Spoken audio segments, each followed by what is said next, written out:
That's right, that's right. You want to say something? Magneto, Motherland. It is Magneto, Motherland. This year I am presenting on the team Magneto Motherland, and the Ojah for Redemption. What you see here is a series that talk about what we go through as a race. The fire you see there talks about how within the first 100 years of the athletic slave trade, they burned down plantations to say we are tired, or as a form of voice to whatever that they were going through to fight back the oppression. So in terms of resistance, I call resistance as Ojah, whereby I bend the surfaces of these works to talk about the narrative.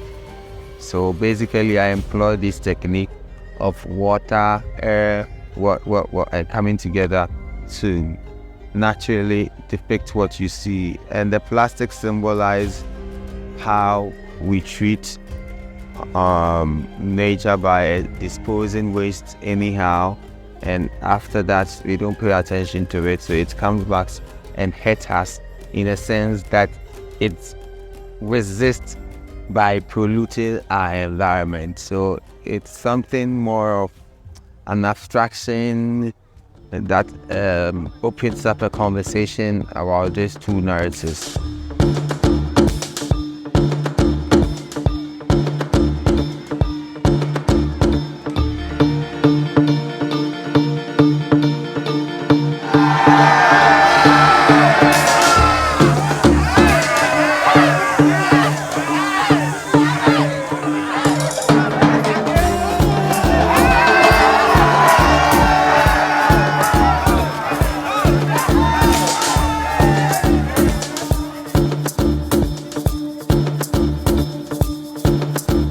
So my work talks about basically the energy we have as Black race to resist, and it's because we are from this motherland, and that motherland has this energy that gives us this magnetic pulses, stimulates us to think, to behave, and also to resist in whichever form we can as a society and a race.